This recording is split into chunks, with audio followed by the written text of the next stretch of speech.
Yeah! Hey! Hey!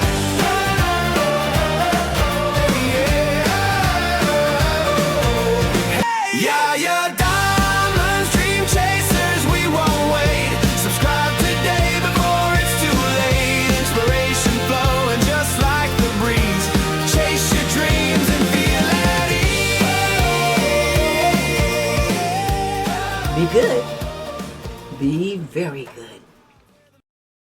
It is just such a wonderful day. I'm just so very excited to be here. I am the storyteller. And today, well, I'm actually not the storyteller. Actually, Dion Perry is a storyteller today. He is the storyteller of the evening, and we're gonna have him on the show. Oh man, you guys! You know what? When I saw this cover, I was like, I'm already in love. Really? New heart? We need to talk to this guy. We need to talk to him. I need to find out what's in his brain because if he has such a it just seems like it's romantic already. Maybe I'm wrong, but welcome to the show. Thank you. Thank you very Thank much for you. having me. Oh, anytime. So, tell me. This is always going to be my first question because everybody tells me, "Oh, I was always a writer," or like some people tell me, "I never knew I was going to write." Some people tell me, "This is the only book I'm going to write." What category do you fall in? I actually started writing books as speculative fiction, and I was part of book groups going way back 20 years or more. And my first book, Target 2013, sort of touched on things like remote viewing and being able to create reality through focused thought, and it was kind of a very out there kind of new agey story, but it was actually fiction. It wasn't Mhm. fact. Although there was a lot of factual information in it. But after that, I wrote a lot of books, but they really weren't up to standard because I was learning how to write. Mm. And um, what happened is, I'd written several books that I was happy with, but couldn't find publishers for it. And then I finally found a publisher for my childhood experiences on Clark Island called Island Life. Mhm. And it was an, I guess it was an autobiography, but it was sort of based around little short funny stories of what happened during that experience over 6 year period. And it was published, and it did quite well in Australia, but it needed to be put into the American market, which is what we've done since then. But I got sick in um, 2021, just before the COVID period hit, and that's when I first got via my carditis and stuff with heart failure. And you can read about it in the book, obviously, but I spiraled down into deep depression and what I call a grief hole. And I went and saw a psychologist, and he said, you play to your strengths. And it's got, kind of, when I was thinking about it last night, it was kind of like that scene from Harry Potter where Harry's got to face the dragon, and he's pulled in by one of the professors, and he says, what's your strength? And he says, I can fly a broom a bit. And he says, you're a really good flyer. That is your strength. Mhm. And I said to the psychologist, well, my only strength is I can write. I can write stories. And he said, well, why don't you write about your heart transplant journey? He said, if it's no good, you don't have to publish it. But he said, I think it will release a lot of grief that, and, PTSD that you've been through over, years of being in and out of hospital and having operations and all the rest of it. And it did. And, when I finished it, I thought, that's a really good book. I'm going to Mm. seek publication. And that's what happened. It got published. Yeah. Wow. Well, you know what? That to me is just amazing. So I'm gonna go on a short limb here, and please help me to see this. I literally think that, and the way I introduced it, I know that you were like, oh, this girl doesn't know what she's talking about, a love story. No, literally speaking, listen to this, because I wish that people would see it like that. When you're doing something like this, when you're trying to get yourself back on track, right? It Yeah. becomes your love story, like your transplant. So I wrote some stuff down. So it's a medical miracle in human connection. You keep your heart transplant, and it saves your life. And through this event, forms a deep emotional bond with the doctor that actually did this for you. Is this true? Um, I had a lot of doctors, but the I have a GP whom I would actually consider my friend. I mean, obviously we have a professional relationship and we don't cross that boundary. But Mhm. I've given her Christmas gifts and and cards and she has been my rock Mhm. throughout this entire journey. Because when you're seeing a vast amount of different specialists, and they all know what they're talking about within their field, but none of them can see the big picture. Whereas my GP's a country doctor. She's not old, but she's about my age, and she's worked in a lot of different areas, including hospitals and all around different regional country, country clinics in Australia and in Europe. And she can see the big picture, and I can talk to her about anything. I feel comfortable, I can just sit down and we can just have a conversation about, my not just medical, but what's going on, with my gardening, with my writing, and just talk to her as a friend, Yeah. and she doesn't mind if we go over. She's not watching the clock the whole time, like a lot Mhm. of doctors are. Get in, get out. This just wants to talk to you, and that for me is it's like a mini counselling session every time I go and see her. It just puts you back on track, makes you feel like you mean something to someone. Like Yeah. yeah, Yeah, definitely, definitely. So you yeah, did create a bond. yeah, yeah. And Oh, that was definitely, wonderful. yeah, Yeah. yeah. And how about the person that was, not going to continue their lives, that gave you their heart to continue yours? Is that not a love story? I mean, I think that's like the ultimate gift. Well, it is the ultimate gift, and when you are being assessed for a heart transplant, they really put you through the ringer psychologically and medically, and then what they're trying to do is find out whether or not you're a worthy candidate for a heart transplant, because it is the gift of a second chance, Hmm. and if you're going to waste it, if you're not going to fight for your life, Yeah. and recover from that. It takes 18 months to recover from a heart transplant, and that's how Wow. long it took me. Some people it takes longer, some people get over it quicker. Hmm. But if you're not going to fight, and it is a fight, you're fighting for your life, but you're also fighting, for the memory of the person whose heart was given to you as a gift, and that is like the ultimate love story. It's Yeah. altruism at its highest level. And you can't thank that person enough. The only way I can thank them is through the book that I've written and through the life that I will live as a result of that gift. And Yeah. I want to be, I don't want to be famous, but I want to be someone who that family can be proud of, Hmm. that I went on to live and be someone in my community. Yeah. afterwards. Yeah.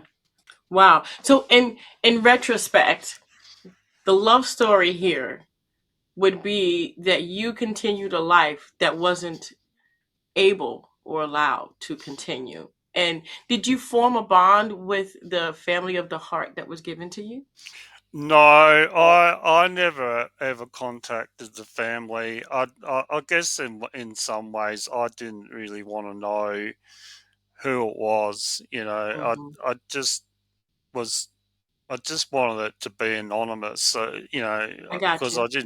yeah, I didn't want them to have any expectations on me or vice versa. Hmm. Yeah. But they can find out, and they probably already know, and that's enough for me. Yeah. Yeah. Yeah. What was it like for you to go from thinking, "Oh, this is just asthma," to, "Oh no, this is Oh, something totally different." What was com- going through your mind at that moment? complete and utter denial.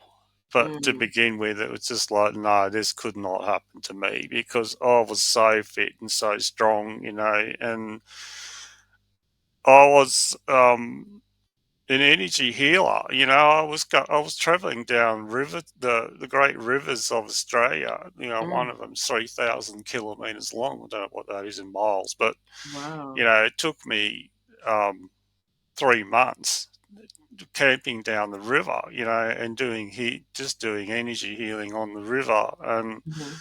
and I did that twice, and um, the second time is when I had to cut my journey short, as I wrote in the book. But and just be struck down like that, just out of nowhere. There was no warning. There was nothing, and I was just like, no, this can't be heart failure, um, and then of course I had respiratory arrest and a near death experience, and all that happened, and it was just like, oh, this is real, and Mm, it took me a good year to suddenly realize that life as I knew it was done. It was finished. I had to put it behind me, and but I had to also, like a phoenix rising out of the ashes, that I had to recover and become somebody new, and yet at the same time um, honor the person that I once was yeah. in the things that I could do, and there's only two things that I'm good at. One is writing, obviously, and the other is gardening or permaculture, Hmm. where you grow things, Wow. and I'm doing both of those things now, and I am probably happier now working for myself, running a small business, and having time to do the things that I never had time when I was working as a public servant. I also had Yeah. more money then, but it, I wasn't happy. I'm Yeah. happy now, and that's bizarre. That you can almost die and spend 5 years suffering and then recover, and then suddenly, I'm happier than I've ever been in my life. It's Wow. just That's a extraordinary. testimony. Definitely Yeah. a testimony. Wow. You know, I wanted to ask you throughout that recovery period, because I know it took you kind of like that year to kind of like accept it and then journey up to that point. I mean, but the recovery, what was the what was the main drive to get you to where you are today that you kept repeating to yourself? Why was it that you pulled through so well? Um, yeah, that is a good question. I mean, to begin with, I had lost all of my strength. I lost half my body weight, and obviously that was a lot of fat as well. But there was also a lot of muscle that I lost, and I was so weak that I couldn't even walk up a flight of stairs. Mm, So I spent you know 8 weeks in official physio, where you actually go to the hospital and you do physio with a physiotherapist and nurses, mhm. and And then I continued with that, just walking around the streets with my fat Labrador, and he loved that, because we go Mhm. out walking every morning, and you get really excited, and I was bought a set of light dumbbells that I could just work on my upper body strength a bit, but more, I mean, on the spiritual side of things, there's a process that Greg Braden taught me on a Gaia seminar that I watched on the television. Mhm. I streamed it on the television, I should say. And he teaches a heart brain connection where you just put your hand over your heart and you just breathe rhythmically in and out. And at the same time, you focus on everything that you're grateful for, you know, and it just seems so simple and it just seems, like whales in space, but it is not. It really, really works. And, I'd recommend it to anyone, even particularly the high executives, people who are stressed out of their brain every day, just find somewhere to sit quietly for 3 minutes, put your hand on your heart and just do some breathing, and you'll find that your brain will just quieten down and you can just start to figure things out that need to be done that day. Yeah. And Wow. I have to remind, because I'm quite an emotional person. I've got quite a temper, and you know, Yeah. my project manager knows how short fused I am. I apologise to him because he's No, it's listening. okay. It is what it Yeah, is. I mean, you got to be but real it with is what yourself. it is. Yeah. But I have to sometimes not answer the phone, just step away and just calm down because there's too much going on, and that's how I get through. That's how I do it. Yeah. Yeah, it's just a really simple meditative process, and I when I go to bed each night, I I play a I play 432 music through my phone, and you can just get it from vibrational frequencies on Mhm. on YouTube, and I just do the process, and it puts me to sleep. Mhm. So I go into that dream state doing this process, and that's where I get all the ideas coming to me for writing my new books. Wow. These ideas just come out of nowhere. Mhm. So yeah, Wow. yeah, I'm glad you're still here with us. And I'm glad and very happy that you're happy now. no, thank you. Isn't it funny how the life before we thought was so great Yeah, isn't as great as the life after the turbulence? that's right. Yeah, it's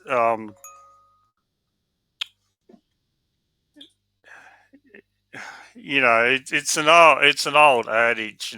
It's just being born again, and but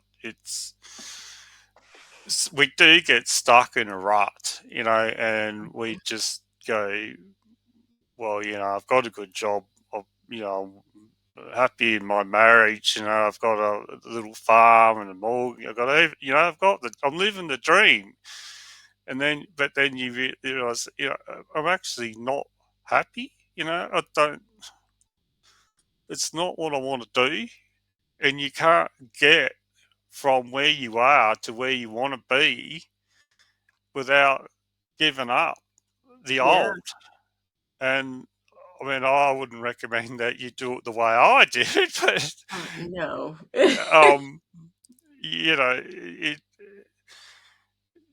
change is not to be feared. Change is the only thing that's constant in life, and you Mhm. can't fight it. You got to go with it. And it sounds like new age trash, I know, but it's It's it's true. my truth. It's my truth. Yeah, Yeah.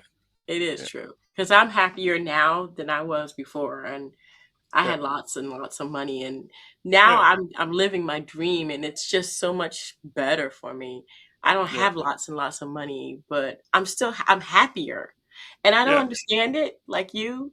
I mean, I didn't go through what you went through, but the Yeah. change. I went through that change, and it was like, wow, I can't believe I'm happier now than I did Yeah. before. And you were saying how you made a lot more money. But Yeah, and I will probably go on to make money, and people say to you, what are you going to do? You're going to buy a mansion? You're going to buy a flash car?" And I'm like, "No, I don't want any of those things." yeah, And said, "I will probably buy a new car because the one we've got's got a few dents in it, but that's fine, you know." But what I really want to do is give money to my community. There's so mhm, many little charities out there, like, people who want to learn music who can't afford to buy an instrument, or people who yeah, want to go overseas and build houses for the poor, or mhm, just, kids that are trying to attend high school and their parents don't have enough money to clothe them, and or buy them textbooks or a new laptop or so. I just want to do things like that for my community. that's That's what I, amazing. and Yeah, and I'm hoping that you'll be I've able to do that. I've given, this. I mean, I kept a tally just for tax purposes, but I've already given away $1,500 worth of books for Christmas, for Christmas appeals this year into Mhm, family and friends, obviously. But that's who I am. mhm, That's mhm. who I am. That's wonderful. Well, I'm Yeah, glad you're still here, and I'm glad that you were able to be better off now than you were then. That's just an amazing accomplishment. yeah. Congratulations on that. Thank you very much. Yeah. Yeah. So, is there anything in your future? Are you going to be writing more books? I mean, is what's coming up next? Oh, definitely. Yeah. No. I'm actually trying to plow my way through a trilogy that I'm Mm, writing.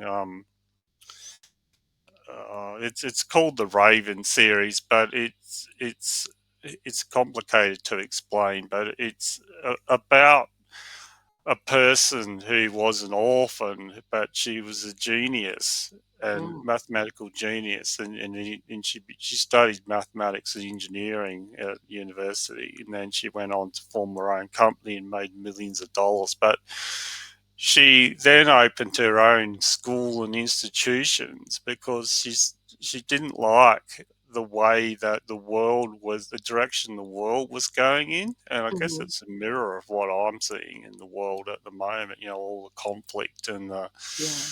and I think we can solve it not from a political level, but from the ground up, from the Mhm. grassroots level. That's why Yeah. I'm so passionate about having a garden and growing my own food, and giving it away to giving it away for donations to the community, taking it down to the local hospital, and doing that kind of thing just to show people that we don't have to rely on government institutions. We can do it in our own community. It Yeah. doesn't matter how big your community is or how small it is. It doesn't even matter if you get on. You work it out in the end. Yes. It's going to be Definitely. conflict, but you can get past that. Conflict's healthy. It's unresolved conflict that's the problem, and just resolve it. Just Mhm. figure it out. Even if you have to agree to disagree, that's fine. You know. Yeah, definitely. Wow. Let me ask you the one biggest question. You said you're happier, right? Yeah. Okay. Before you thought you were happy, Yeah. how much did you love yourself before in comparison to the way you love yourself now?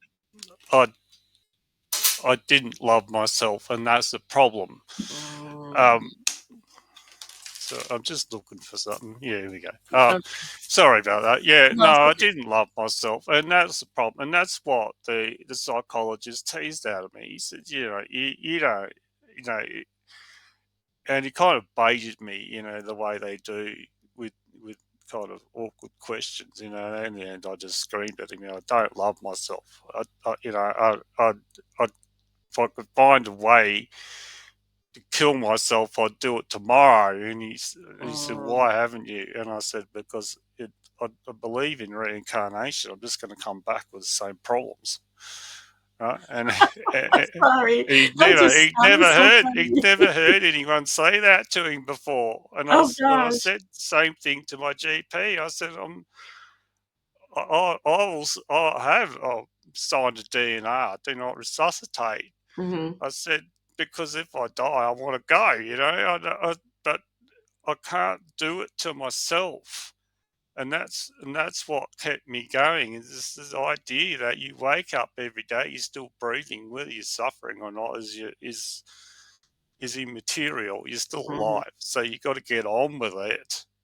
So I had to find a way out, and that's how I just each day just take Well. it, just get through today, right? Hmm. Tomorrow's a new day, and just do one day at a time.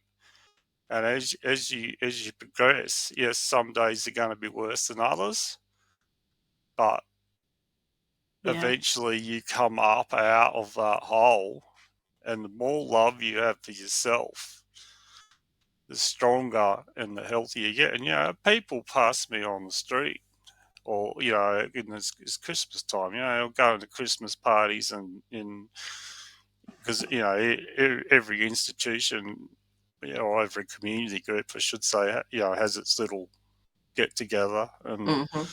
you go in there, and people say, you look so much healthier than you did a year ago. What are you doing? It's different. I'm trying to tell them, and they're just, oh, yeah, whatever, dude. Yeah, that's okay. I don't care what you believe. Yeah, right. Oh my Yeah, gosh. Wow. You know yeah, what you said was funny, but really ironic. You said, yeah, listen, I'm not gonna kill myself because I'm just gonna come back and have to do this all over again. yeah, And it was funny, but it was so like for people who do believe in reincarnation, yeah, it's true.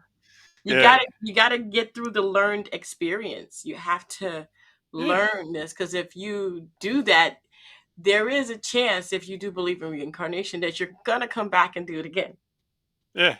because you never learned it from the first time. So you have That to. that's You what also have. that's what I believe. Yeah, You know what? I believe that there is no limit to what the creator or the creation can do, and we can't tell you what's gonna happen after we go.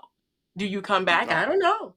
no, How am I supposed to know? I haven't gone yet. And then when you go, can you come back and tell me? No. So no. these are the things that always got me like, excuse me, you know? So, but yeah, I totally believe that uh, uh, there is an unknown. Mm. And I mean, what if you killed yourself and you came back and you had to do this all over again? You know? Well, you would. The problem is that you wouldn't remember. I mean, I don't know. This Exactly. could be my fifth, sixth time at doing this. I don't know. Well, I do. What I do know is this is the last time I'm doing this. There you You know? go. That's it. That's it. My mom passed away at 70 last year. Yeah. And Oh, she had always told me since I was very little, you only have me for 70 years. You oh, only have me for 70 years. She told me that when I was 5. yeah. And every time she says, I'm getting closer to 70, you only have me for 70 years, and that's it. And she says, and I'm not coming back.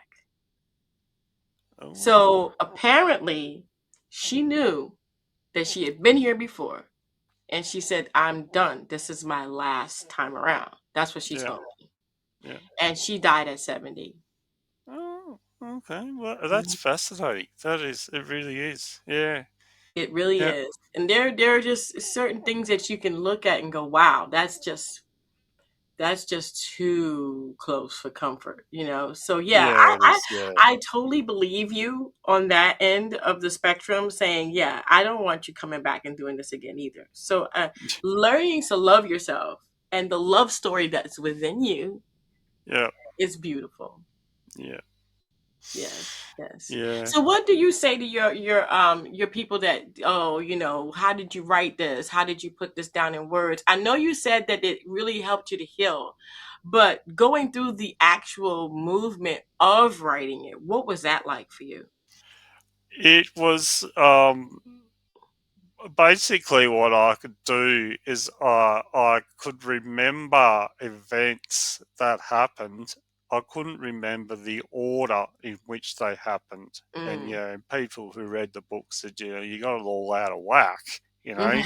And I said, I really don't care because it's not really about, being an accurate timeline. It's not an accurate medical report. It's a story and it's based on a true story. And then these Mhm. things did happen to me, Mhm. but I couldn't. For a while I had um, oh, brain damage, if you like. I got over it, but I couldn't Wow. remember who I was or where I'd been, and all the memories were all twisted up. And as I kind of wrote them down, I was then able to shuffle chapters around to try and get it into some semblance of order. But I could always remember what happened because those experiences were often horrific and they're etched in your mind and they're never Mhm. going away. And that's a good thing because it helps you to remember where you've come from and that you're not looking back. Yeah. I'm moving forward, Yeah, definitely. and Wow. yeah, Wow. yeah, Well, I want to thank you, Mr. Perry, for being on the show. Is yep. there anything, any question, anything that we No, missed? I I just want to read you a short section from the book Yes, if I please can. do. It's only it's only a couple of paragraphs long, but it's the epilogue, and it's people always ask me how I got through, and went into a really strange state, and I wrote this piece, Hmm. and so I'm going to read. I'm not this reader, but I'm going to try and read it to your audience. It's easy to quit, to withdraw from the healing process and lock yourself away from society and wait to die, or worse, commit suicide. And if you do, people will be sad or even devastated, but with time, they'll come to accept it. Real courage is shown by those who refuse to give in. Those who are prepared to endure the physical and emotional pain of the dark night of the soul, which includes the loss of income and identity, and discrimination from those who don't want to deal with a person with a long term illness. To push on through major operations, dozens of medical tests, procedures, and hundreds of blood tests until your body is black and blue is courageous. One day you wake up and realize how much strength you really have.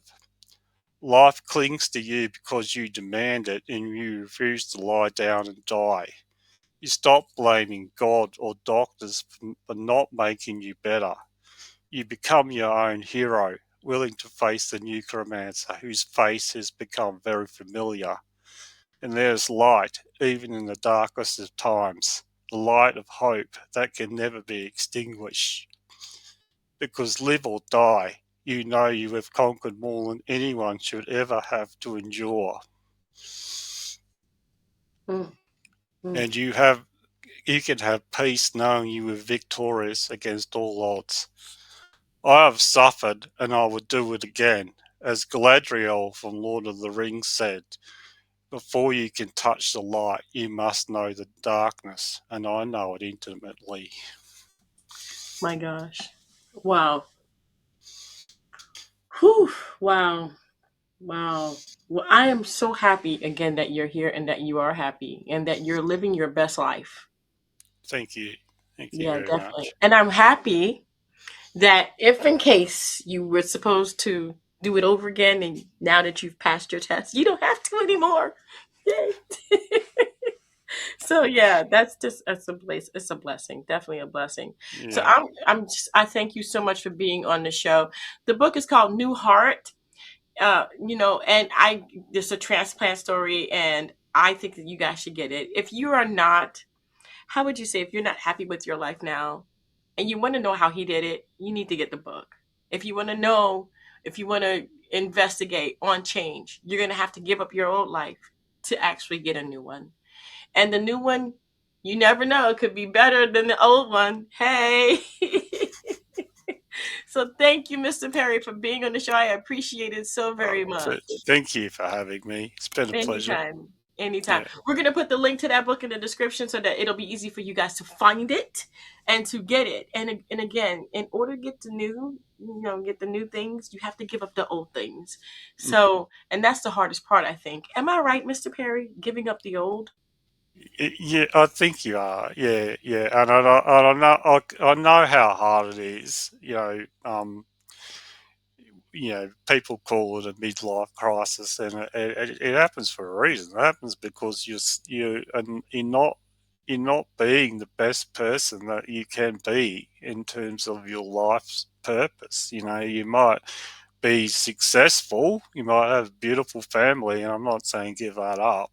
I'm not saying give up your wealth either. I'm just saying think about what truly makes you happy and go after that, because until you do, you're just going to be living your life on autopilot, and that's not what life's meant to be. It's not. It's meant to be much more than that. So yeah, that's my advice. I can't say it any better than that. And you guys, dare to be different. Until next time. Wow, that's perfect. Thank